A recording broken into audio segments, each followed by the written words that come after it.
dress on and pass away. I don't feel you anymore tonight. We don't see you anymore. Go on, right there. Tonight. That's it. Go on. Oh, Piss off, you moron. it's more like piss on to me. Shut up. Back off! Back off! You got a fuck.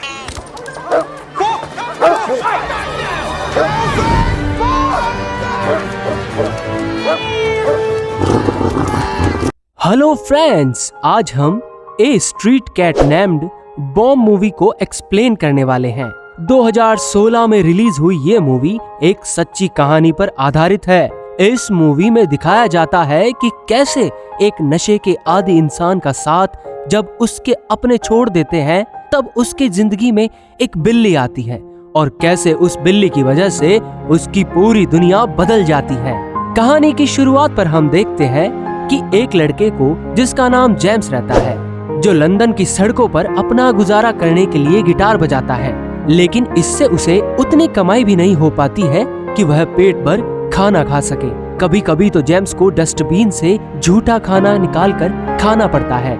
James एक drug addict इंसान रहता है, लेकिन आजकल उसने अपनी इस लत को छोड़ने के लिए नशा मुक्ति केंद्र जाना भी शुरू कर दिया है।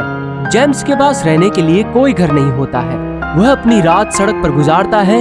एक रात जेम्स खाना खरीदने के लिए एक दुकान पर जाता है, जहां उसके पास पैसे कम पड़ जाते हैं और दुकान का मालिक उसे वहां से भगा देता है। बाहर जोरों से बारिश हो रही होती है। जेम्स छुपने की जगह ढूंढ रहा होता है कि तभी उसकी नजर उसके एक फ्रेंड पर पड़ती है, जो कि एक गाड़ी में बैठा हुआ था। उस गाड़ी का मालिक अपनी कार को लॉक करना भूल गया था। जेम्स का फ्रेंड उसे अंदर आने को कहता है। बारिश की वजह से जेम्स गाड़ी के अंदर बैठ जाता है। अंदर बैठा उसका दोस्त जेम्स को ड्रग ऑफर करता है, जिसे ना चाहते हुए भी जेम्स ले लेता है। अब दोनों ही गहरी नींद में सो जाते हैं। सुबह होती है और कार का ओनर जब ये देखता है कि उसके कार में दो अनजान लोग सोए हुए हैं तो उसे काफी गुस्सा आता है। जेम्स के दोस्त बेल्स की नींद खुल जाती है और वह जल्दी से वहां से भाग जाता है, लेकिन जेम्स की नींद नशे के कारण अभी तक नहीं खुली होती है। जेम्स को वहां से हॉस्पिटल ले जाया जाता है। वहां उसकी डॉक्टर वॉल उससे मिलती है। वॉल जेम्स को ड्रग छोड़ने में उसकी मदद करती रहती है। वह जेम्स पर काफी गुस्सा होती है और उसे बताती है कि अगर तुमने ट्रीटमेंट दौरान लिए जाने वाले मेडिसिन के बीच में ड्रग लिया तो तुम्हारी जान जा सकती है।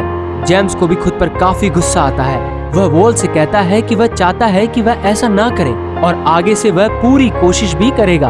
वॉल उससे कहती है कि ये सारी बातें उसके मुंह से पहले भी कई दफा सुन चुकी है। हॉस्पिटल से निकलने के बाद जेम्स वॉल से मिलने उसके क्लिनिक पर जाता है और अपने ट्रीटमेंट को फिर से शुरू करता है। वॉल उसे बताती है कि वीक में 2 बार उसे ड्रग छोड़ने वाले सेशन को करना होगा और फिर वॉल उसे काफी कुछ समझाती भी है। वह जेम्स के लिए एक घर की व्यवस्था करती है, क्योंकि वॉल को ये पता है कि जेम्स एक अच्छा इंसान है और उसे बस सपोर्ट की जरूरत है। वॉल जेम्स को घर दिखाती है और उसे बताती है कि उसने किचन में उसके लिए कुछ खाने को रखा है और साथ में फ्रिज में दूध का भी इंतजाम किया है। इस पर जेम्स काफी खुश होता है, क्योंकि कितने ही दिनों के बाद वह आज सड़कों के बजाय एक घर रात में बिताएगा। वॉल के जाने के बाद जेम्स टब में गर्म पानी से नहाता है कि तभी उसे किचन से कुछ आवाजें आती है। जेम्स किचन में जाता है, उसे वहाँ एक बिल्ली दिखती है जो उसका खाना खा रही थी। जेम्स ने उस बिल्ली को थोड़ा दूध भी पिलाया और उसे बाहर जाने के लिए छोड़ दिया, लेकिन बिल्ली वहाँ से कहीं नहीं गई, बल्कि जेम्स के सोने के बाद उसके पास ही बैठ गई। दूसरे दिन सुबह जेम्स उस बिल्ली को लेकर अगल बगल के फ्लैट में उसके ओनर के बारे में पता करता है, लेकिन उसे वहाँ कुछ भी पता नहीं चलता है। उसके बाद जेम्स फिर से अपना गिटार लेकर सड़क पर बजाने चला जाता है। तभी उसे उसके फादर दिखाई देते हैं। जेम्स उन्हें आवाज लगाता है, लेकिन वह जेम्स को इग्नोर करके आगे बढ़ते जाते हैं। जेम्स दौड़कर उनके पास जाता है और उन्हें बताता है कि उसने नशा मुक्ति केंद्र जाना शुरू कर दिया है, लेकिन उसकी बातों पर उसके पिता को विश्वास नहीं होता। जेम्स अपने पिता से बात कर रहा होता है कि तभी उसकी सौतेली माँ वहाँ आ जाती है, जो कि जेम्स को बिल्कुल भी पसंद नहीं करती थी। जेम्स अपने पिता से कहता है कि वह चाहता है कि उसके पिता उसे क्रिसमस वाले दिन अपने घर पर डिनर पर बुलाए, लेकिन जेम्स की सौतेली माँ उसे जाते जाते मना कर देती है। जेम्स के पिता उसके हाथ में कुछ पैसे दे देते हैं, जिसे जेम्स लेना तो नहीं चाहता था, लेकिन उसकी परिस्थिति के कारण वह पैसे वो ले लेता है। जेम्स अब अपने घर आता है, जहाँ बाहर उसे वह बिल्ली मिलती है, लेकिन उस बिल्ली के शरीर पर कुछ घाव होते हैं जिससे खून निकल रहा होता है। बिल्ली की ऐसी कंडीशन देख जेम्स को कुछ समझ नहीं आता है। वो उसे लेकर इधर उधर देखता है कि तभी उसके पड़ोस में रहने वाली एक लड़की जिसका नाम पैटी है वह दिखती है। जेम्स उसे उस बिल्ली को दिखाता है। पैटी उसे बताती है कि बिल्ली को एंटीबायोटिक की जरूरत है, नहीं तो वह संक्रमण बिल्ली की सारी बॉडी पर फैल सकता है। पैटी जेम्स से कहती है कि उसके पास एक एनिमल संस्था का नंबर है जहां जानवरों का ट्रीटमेंट फ्री में होता है। पैटी बिल्ली को एक नाम भी देती है।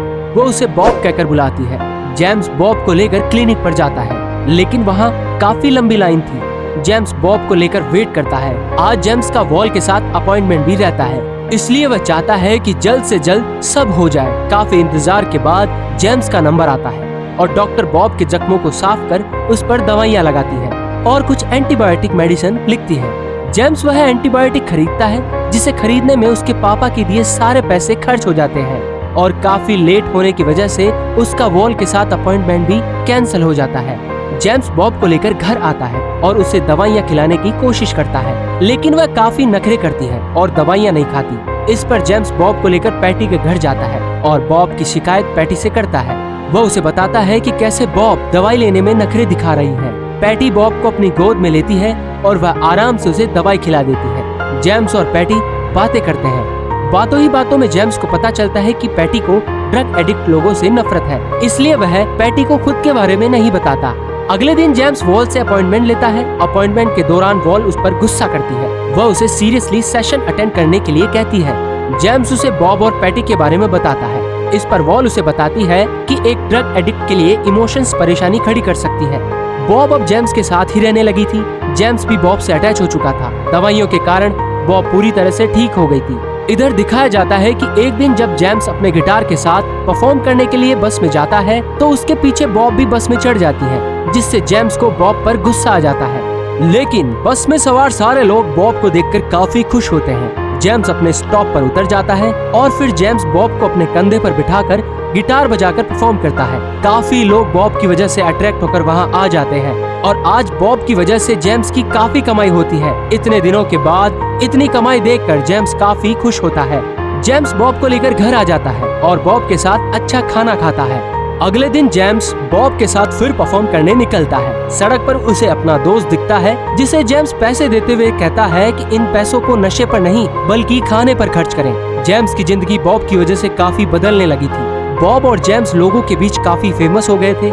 एक दिन जेम्स पैटी को डिनर के लिए बाहर चलने को कहता है, लेकिन पैटी उसे कहती है कि वह घर पर ही डिनर तैयार करेगी। रात में पैटी और जेम्स के साथ डिनर करते हैं। दिन गुजरते जा रहे थे और जेम्स की हालत भी सुधरने लगती है। एक रात जब जेम्स बॉब के साथ परफॉर्म कर घर वापस आ रहा होता है तो उसे रास्ते में उसका दोस्त बेल्ज बेसुध पड़ा मिलता है। वह ड्रग की वजह से वहाँ पड़ा रहता है। जेम्स बेल्ज की मदद कर रहा होता है कि तभी पैटी वहाँ आ जाती है और दोनों मिलकर बेल्ज को एम्बुलेंस से हॉस्पिटल भेज देते हैं। पैटी इमोशनल हो जाती है। वह जेम्स से यह बताती है कि उसका भाई भी एक ड्रग एडिक्ट था और ड्रग की वजह से उसकी जान चली गई। जेम्स जब वॉल के पास अगले अपॉइंटमेंट पर जाता है तो उसे वह पूछता है कि ड्रग छोड़ने की दवा को वह बंद करना चाहता है, क्योंकि वैसे भी वह उस खुराक को काफी कम कर चुका था। लेकिन वह उसे बताती है कि अभी समय नहीं आया इसे बंद करने का। जेम्स और पैटी क्रिसमस को एक साथ सेलिब्रेट करते हैं, जहां पैटी जेम्स को गिफ्ट के रूप में एक पेंटिंग देती है और फिर जेम्स गिटार पर एक अच्छी धुन पैटी को सुनाता है। इसके बाद जेम्स बॉब के साथ अपने फादर के घर जाता है, जहां सभी उसे काफी भला बुरा कहते हैं और उसके फादर भी वहां उसे जाने के लिए कहते हैं। इसी बीच बॉब उनके घर में चीजों को गिराने लगती है। इस पर जेम्स की सौतेली माँ काफी नाराज हो जाती है और बाहर जाने को बोलती है। जेम्स बॉब के साथ वहां से वापस आ जाता है। अगले दिन जब जेम्स बॉब के साथ अपनी परफॉर्म करने वाली जगह पर परफॉर्म कर रहा होता है तभी वहाँ एक शैतान लड़का आता है जिसके पास एक डॉग रहता है। उस डॉग ने जेम्स के बैग पर टॉयलेट कर दिया और यह देखकर वहाँ मौजूद लोग लड़के को पीटने लगते हैं, जिसकी वजह से पुलिस वहाँ आ जाती है और जेम्स को लेकर पुलिस स्टेशन चली जाती है। उस हादसे की सीसीटीवी फुटेज देखने से पुलिस को यह पता चलता है कि जेम्स बेगुनाह है और इस बीच वॉल भी जेम्स को छुड़ाने वहाँ आ जाती है। जेम्स को छोड़ दिया जाता है, लेकिन उसे 6 महीने गिटार बजाने के लिए रोक दिया जाता है। जेम्स वॉल से बॉब के बारे में पूछता है। वह उसे बताती है कि वह पुलिस के पास है और वह उसे जब चाहे जाकर ले सकता है। वह उसे कहती है कि अभी तुम्हें ड्रग छोड़ने वाली दवा मेटाडोन लेने की जरूरत है। जेम्स मेडिकल पर अपनी मेटाडोन की डोज लेता है, जिसे लेते पैटी देख लेती है और काफी नाराज होती है क्योंकि जेम्स ने उसे सच छुपाया था कि वह एक ड्रग एडिक्ट है। इधर दिखाया जाता है कि 6 महीने के बैन के कारण जेम्स का इनकम ऑफ सोर्स कुछ नहीं रह जाता है, जिसकी वजह से जेम्स एक बुक की कंपनी को ज्वाइन करता है और उसके बुक सड़क पर खड़े होकर बेचता है। बॉब भी उसके साथ हमेशा रहती है। बॉब को देखकर लोग अट्रैक्ट हो जाते हैं और फिर इसकी वजह से बुक्स भी खरीदते हैं। जेम्स को अच्छा करता देख दूसरे शिफ्ट में बुक बेचने वाले एम्प्लॉय उससे फाइट करता है और फिर जेम्स को 1 महीने के लिए नौकरी से निकाल दिया जाता है और जेम्स फिर से परेशानियों से घिर जाता है। जेम्स अपने और बॉब के लिए खाने का इंतजाम करने के लिए सड़कों पर गिटार बजाने लगता है। उसे ऐसा करते पैटी देख लेती है और उसे काफी सुनाती है। वह उसे कहती है कि जब तुम पर 6 महीने का बैन लगा है तो तुम ऐसा कैसे कर सकते हो? क्या तुम्हें पता है अगर तुम ऐसा करते पुलिस देख लेती है तो तुम्हें जेल हो जाएगी। पैटी के द्वारा ऐसा करने पर जेम्स को यकीन हो जाता है कि पैटी अभी उसे पसंद करती है। 1 महीना गुजर जाता है और जेम्स फिर से बुक कंपनी ज्वाइन कर लेता है और बुक बेचने लगता है। बुक बेचने के दौरान एक बार एक लेडी जेम्स से उसके बॉब को खरीदने के बारे में बात करती है, लेकिन जेम्स उसे बताता है कि वह बॉब को किसी भी कीमत पर किसी को नहीं देगा। वहाँ खड़ा एक कुत्ता बॉब को देखकर भौंकने लगता है, जिसकी वजह से बॉब डर कर वहाँ से भाग जाती है। जेम्स उसे काफी ढूंढता है, लेकिन बॉब जेम्स को कहीं नहीं मिलती। ऐसे ही 2 दिन गुजर जाते हैं और बॉब के नहीं मिलने से जेम्स काफी परेशान हो जाता है। लेकिन कुछ ही पलों के बाद उसे अपनी गलती का एहसास होता है और वह वहाँ से अपने घर चला जाता है। घर जाने पर उसे वहाँ बॉब मिलती है, जिसे देखकर वह काफी खुश होता है और उसे इस बात की भी खुशी थी उसने आज खुद पर काफी कंट्रोल किया और ड्रग्स कंज्यूम नहीं किया। जेम्स वॉल के क्लिनिक जाता है और उसे कहता है कि वह मेटाडोन की डोज को बंद करना चाहता है। वो उसे बताती है कि यह इतना आसान नहीं जितना तुम समझ रहे हो, क्योंकि यह दवा बंद होने के बाद तुम्हारे कुछ हफ्ते काफी कष्टकारी हो सकते हैं और तुम अकेले भी हो। इधर जेम्स पैटी के पास जाता है। इस पर जेम्स वॉल से कहता है कि वह अकेला था पर वह अब अकेला नहीं है, क्योंकि उसके साथ अब बॉब है और इसके लिए वॉल राजी हो जाती है और ध्यान से रहने की हिदायत देते हुए जेम्स को बाय करती है। इधर जेम्स पैटी के पास जाता है और उसके दरवाजे के बाहर से आवाज देते हुए बताता है कि अगले कुछ दिन वह अपने घर से बाहर नहीं निकल पाएगा। पैटी दरवाजा खोल देती है और जेम्स से कहती है कि वह उसके इस समय में उसके साथ है, वह उसके लिए खाना ले आया करेगी। जेम्स अब कई दिनों तक घर से बाहर नहीं निकलता और खुद की तकलीफ से लड़ता रहता है। वह चीजों को इधर उधर फेंक कर अपनी फ्रस्ट्रेशन बाहर निकालता है और अंत में वह अपनी ड्रग की लत पर जीत हासिल कर लेता है और वॉल का धन्यवाद अदा करता है। वह पैटी के घर जाता है ताकि वह उसे थैंक यू बोल सके, लेकिन पैटी वहाँ से अब अपने घर वापस जा रही थी। जाते जाते वह जेम्स को अपना पता और फोन नंबर देकर जाती है। इधर दिखाया जाता है कि एक साहित्यिक कंपनी बॉब और जेम्स के बॉन्ड पर एक किताब पब्लिश करना चाहती है। वह कंपनी जेम्स से कांटेक्ट करती है और उसे अपनी और बॉब की कहानी लिखने को बोलती है। इसके बाद जेम्स अपने फादर के पास जाता है और उनसे बताता है कि अब वह पूरी तरह से ड्रग को छोड़ चुका है। जेम्स के फादर यह सुनकर काफी खुश हो जाते हैं। उन्हें उस पर गर्व होता है और वह उसे उसकी एक फोटो भी देते हैं, जो जेम्स की बचपन की फोटो होती है। देखते ही देखते वह दिन भी आ जाता है जब जेम्स की बुक पब्लिश होने वाली होती है। बुक पब्लिश होते ही उसे लेने वालों की भीड़ लग जाती है। बुक को बेस्ट सेलिंग बुक बनते देर नहीं लगती और जेम्स की सफलता को सेलिब्रेट करने के लिए प्रेस कॉन्फ्रेंस रखी जाती है। उस प्रेस कॉन्फ्रेंस में पैटी और जेम्स के फादर भी आते हैं। इस सफलता के बाद जेम्स सड़कों पर गिटार बजाना छोड़ देता है और चैरिटी के लिए काम करता है। वह अपने और बॉब के लिए घर भी खरीद लेता है और इसी के साथ मूवी खत्म हो जाती है। Thanks for watching.